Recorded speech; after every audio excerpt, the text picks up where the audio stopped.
June 17th, 1952, Pasadena, California. A quiet Tuesday afternoon in a wealthy, sun-baked suburb. Housewives are watering their lawns. Kids are riding their bicycles. Suddenly, a massive explosion rips through the air. It's so powerful it shatters the windows of the surrounding mansions and blows the doors off a nearby carriage house. When the dust settles, police and paramedics rush into the rubble. Inside, they find a man. His right arm is completely gone. His face is unrecognizable. Half of his body is crushed. But impossibly, he is still alive. As they load him onto a stretcher, he is completely lucid. He looks up at the paramedics, his eyes wide, and whispers, "I wasn't done." 45 minutes later, he is dead.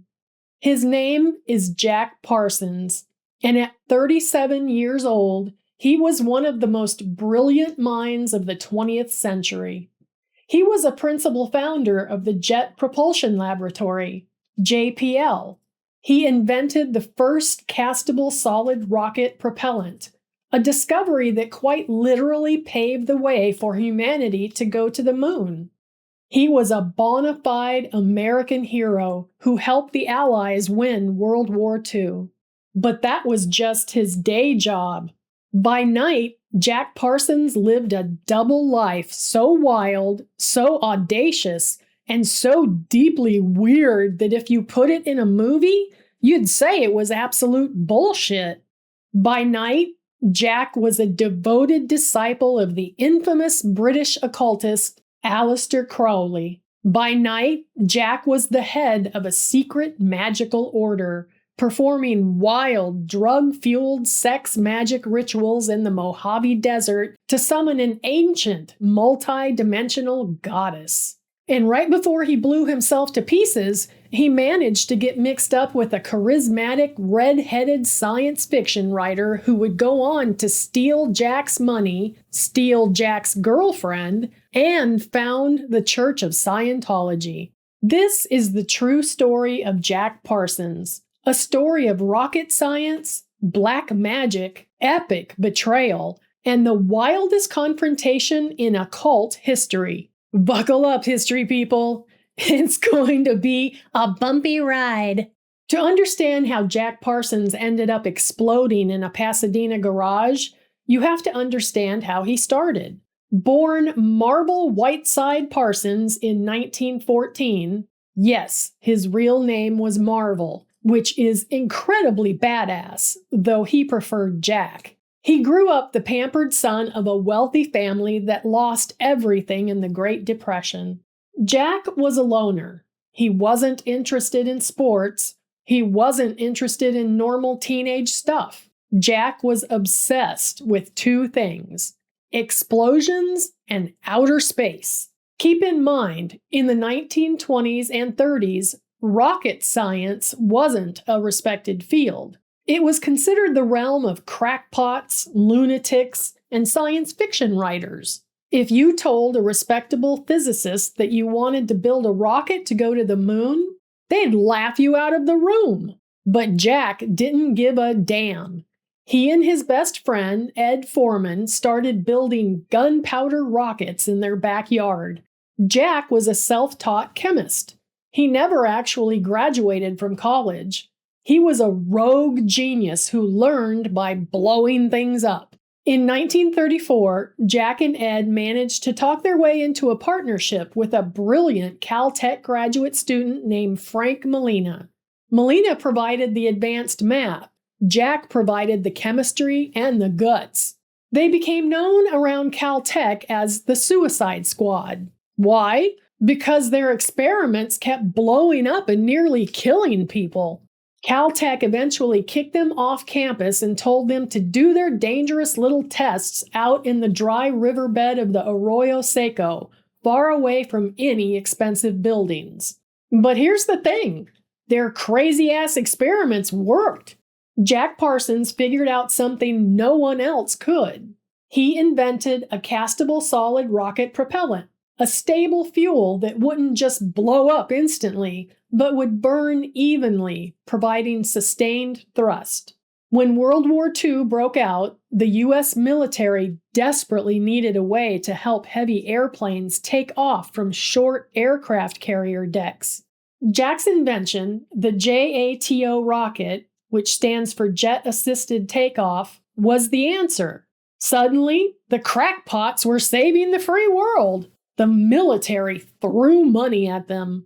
The Suicide Squad evolved into a massive, heavily funded organization. You might know it today as the Jet Propulsion Laboratory, JPL, the crown jewel of NASA. By 1943, Jack Parsons was wealthy, respected, and had a high-level security clearance.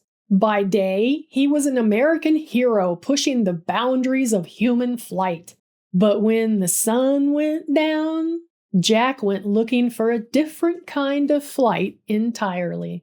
While Jack was conquering the physical universe, he felt a massive void in his spiritual universe. He found his answer in the teachings of Aleister Crowley. Crowley was a British occultist, drug fiend, and self-proclaimed Great Beast 666. The press called him the wickedest man in the world. Crowley's religion, Lama, had one primary rule. Do what thou wilt shall be the whole of the law. Jack Parsons read Crowley's work and thought, hell yes! He quickly rose through the ranks of the Ordo Templi Orientis, or O.T.O., Crowley's magical organization. Using his newfound rocket money, Jack bought a massive, sprawling 21-room mansion on Orange Grove Avenue in Pasadena, known as Millionaire's Row. Jack dubbed it the Parsonage. He turned the mansion into a bohemian commune. To live there, you had to be a free spirit. Actors, scientists, artists, and witches all moved in. Jack held regular O.T.O. rituals in a dedicated temple room adorned with Egyptian symbols and a massive altar. Now, let's talk about Crowley's magic. It wasn't about waving wands and saying abracadabra. It was sex magic. Crowley believed that at the moment of orgasm, the human will is entirely focused, and if you channel that energy correctly, you can manifest your desires into reality. Jack took this very seriously. So picture this. Jack Parsons, the man designing the rockets that are blowing up Nazi installations, comes home at 5:00 p.m., takes off his suit, puts on a flowing robe, grabs a ceremonial dagger, and spends his evenings performing intense, sweaty, blood and semen-soaked magical rituals while chanting ancient hymns to Egyptian gods. He was living a complete, absolute double life. And for a while, he was the king of his own bizarre castle. He even brought his young, beautiful wife, Helen, into the cult. But things got messy when Jack started having a passionate affair with Helen's teenage half-sister, Sarah Betty Northrop. Keep Sarah in mind. She is a very important piece on this wildly chaotic chessboard. Hey, do me a solid and support independent history storytelling by hitting that subscribe button. Done it? Awesome. Let's get back to the madness. It's August 1945. World War II is ending, and a new figure arrives at the parsonage. A dashing, loudmouth, red-headed former naval officer and science fiction pulp writer named Lafayette Ronald Hubbard, or as the world would eventually know him, L. Ron Hubbard. Before he founded Scientology, Hubbard was a guy who wrote sci-fi stories for a penny a word. He was charming, he was a pathological liar, and he had a magnetic personality that drew people to him like moths to a flame. Hubbard showed up at the parsonage and immediately realized he had struck gold. Rich people, free love, and a vulnerable, eccentric host. Jack Parsons was utterly captivated by Hubbard. Jack wrote to Aleister Crowley in England, raving about this new guy, saying, "He is a gentleman. He is highly sympathetic to the order. He is the most laymatic person I have ever met." Crowley, who was old and cynical by this point, wrote back essentially saying, "Jack, you are a gullible idiot. Watch your back." But Jack didn't listen. He moved Hubbard into the mansion. And within weeks, literally weeks, Hubbard did two things. First, he convinced Jack that he, Hubbard, was a naturally gifted wizard with incredible psychic powers. Second, he seduced Jack's girlfriend, Sarah Northrop. Jack was devastated. But under the rules of the commune and the free love tenets of their religion, he had to pretend he was totally cool with it. In fact, Jack was so deeply under Hubbard's spell that he decided his girlfriend sleeping with this ginger con man was actually a sign from the universe. Jack decided he needed a new magical partner. He needed to summon an elemental spirit. In early 1946, Jack Parsons and L. Ron Hubbard ventured into the Mojave Desert to perform what is now legendary in occult circles, the Babylon working. This wasn't a one-night thing. This was a grueling, multi-week series of extreme rituals. The goal? To summon the goddess Babylon, an ancient, apocalyptic, divine feminine entity, and incarnate her spirit into a physical human woman, a moon child who would usher in a new era for humanity. The setup was hilarious in retrospect. Jack would perform exhausting rituals, swinging swords and chanting incantations to the sky, while L. Ron Hubbard sat comfortably in a folding chair, acting as the scribe, wearing a trench coat, taking notes, and claiming he could see visions of the goddess on the astral plane. Jack returned to his Pasadena mansion exhausted. A few days later, there's a knock at the door. Jack answers it. Standing there is a woman named Marjorie Cameron. She has fiery red hair, piercing blue eyes, and an intense, otherworldly aura. She is an artist and a former Navy wave. Jack takes one look at her and his jaw hits the floor. To him, this wasn't a coincidence. This was the goddess. The magic had worked. Marjorie Cameron was the elemental he had summoned. Spoiler alert, Marjorie just thought Jack was a really hot, weird guy, but she rolled with it and eventually they got married. While Jack is distracted by his new elemental goddess, L. Ron Hubbard makes his move. Hubbard tells Jack, "Hey buddy, you know what would be a great investment? Buying yachts on the East Coast and sailing them to California to sell for profit." Jack, blinded by loyalty and perhaps a little too much magical exhaust, agrees. He forms a company called Allied Enterprises. Jack empties his life savings, about $20,000, which was a massive fortune in 1946, into the company. Hubbard puts in about $1,000. Sarah Northrop puts in her own money. Hubbard and Sarah take the money, travel to Miami, Florida, and buy a bunch of nice boats. But they don't sail them back. They just start living on them, spending Jack's money, living the high life. Eventually, Jack's fellow lodge members tap him on the shoulder and say, "Jack, you idiot. He's not a wizard. He's a grifter. He stole your money and your girl." The illusion finally shatters. Jack Parsons is furious, and he is not going to call the cops. He is going to call on the powers of darkness. Jack Parsons boards a plane to Miami. He is on a warpath. He is a brilliant chemist, a master occultist, and a man who has been deeply, humiliatingly scammed. He tracks Hubbard and Sarah to a marina in Miami where they are living on a sleek yacht bought with his life savings. But Jack doesn't just walk down to the dock with a baseball bat. No. Jack Parsons rents a cheap hotel room overlooking the harbor. He locks the door. He pushes the furniture against the walls.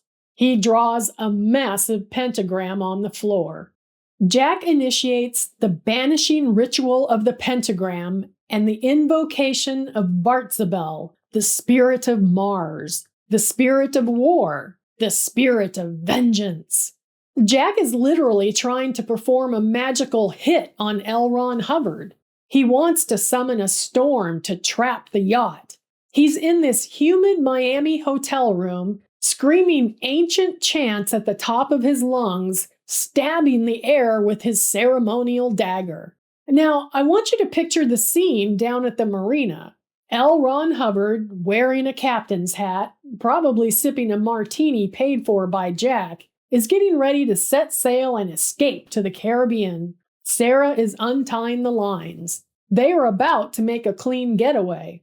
Suddenly, and this is documented in court records and weather reports from that day, a freak violent squall materializes out of absolutely nowhere. The sky turns black. The wind howls like a demon. The waves in the harbor start churning violently. Hubbard's yacht is caught in the sudden maelstrom. The wind violently rips the sails. The boat is slammed against the docks. Hubbard, who loves to brag about his naval experience, is absolutely panicking. He's slipping on the wet deck, screaming at Sarah. The boat is completely immobilized. The storm has trapped them exactly where they are. Eventually, the storm begins to die down. The boat is battered but still tied to the dock. Hubbard, soaked to the bone and shivering, looks up. And there, standing at the end of the dock, silhouetted against the dark gray sky, looking like the absolute wrath of God, is Jack Parsons. Jack slowly walks down the wooden planks, his shoes echoing in the quiet aftermath of the storm. He stops right in front of the yacht. Hubbard looks down at him, totally trapped. The tension is thick enough to cut with a ceremonial dagger. Jack doesn't say a magical incantation. He doesn't curse him in the name of Babylon. Jack looks at the future founder of Scientology, narrows his eyes, and says, "Where is my goddamn money, Ron?" Hubbard stammers. He tries to smile. He tries to use his charisma. "Now, Jack, buddy, let's be reasonable. It's a joint venture." Jack cuts him off. "You stole my money. You stole my partner. You're a fraud." Jack didn't kill him. Instead, he did something far worse for a grifter. He took him to court. Jack slapped an injunction on the boats and dragged Hubbard into the legal system. In the end, Hubbard was forced to sign over the remaining assets to Jack. Hubbard and Sarah fled, legally marrying soon after, even though Hubbard was still technically married to his first wife, which is a whole other flavor of illegal. Hubbard slinked away to eventually write Dianetics. Jack had won the battle, but the war had cost him dearly. Jack returned to Pasadena, but the damage was done. By 1946, the Cold War was heating up, and the FBI was cracking down on anyone with unconventional lifestyles. A guy who runs a black magic commune and just got scammed by a sci-fi writer? Yeah, the US government wasn't thrilled. They stripped Jack of his security clearance. The founder of JPL, the man who gave America the stars, was no longer allowed to work on rockets. His own company pushed him out. Jack was forced to sell his beloved parsonage. He and his wife, Marjorie Cameron, moved into a small coach house. To make ends meet, Jack had to take menial jobs. He worked at a gas station for a while. Eventually, he found work creating explosive squibs and special effects for Hollywood movies. It was a humiliating fall from grace for a man who used to dream of walking on the moon. Which brings us back to June 17, 1952. Jack had just landed a potential new job consulting on explosives for a project in Mexico. He was packing up his home laboratory in the coach house. He was mixing a batch of fulminate of mercury, an incredibly sensitive and volatile explosive. To this day, nobody knows exactly what happened. The police ruled it an accidental explosion caused by dropping a container of chemicals. But the occult community whispered about assassination. They whispered about dark magic backfiring. They whispered that Howard Hughes or the FBI wanted him silenced. Jack Parsons died in the rubble, muttering, "I wasn't done." And he wasn't. 17 years later, in 1969, Apollo 11 landed on the moon. The astronauts were pushed into the cosmos by solid rocket boosters, technology that traced its direct lineage straight back to the Arroyo Seco riverbed and the brilliant, chaotic mind of Jack Parsons. In 1972, the International Astronomical Union named a crater on the dark side of the moon in his honor, the Parsons Crater. It's fitting, really, the dark side of the moon for the man who lived in the shadows. Jack Parsons was a paradox, a man of strict empirical science and a man of boundless, irrational magic. He proved that sometimes the people who change the world aren't the well-behaved men in gray flannel suits. Sometimes they're the eccentric weirdos chanting in the desert at midnight. Thank you for watching Audacious History. If you enjoyed this wild ride, hit that like button, leave a comment telling me who you think would win in a fistfight, L. Ron Hubbard or Aleister Crowley. And don't forget to subscribe. Stay audacious, keep questioning history, and whatever you do, don't let your friends talk you into buying a yacht. See you next time.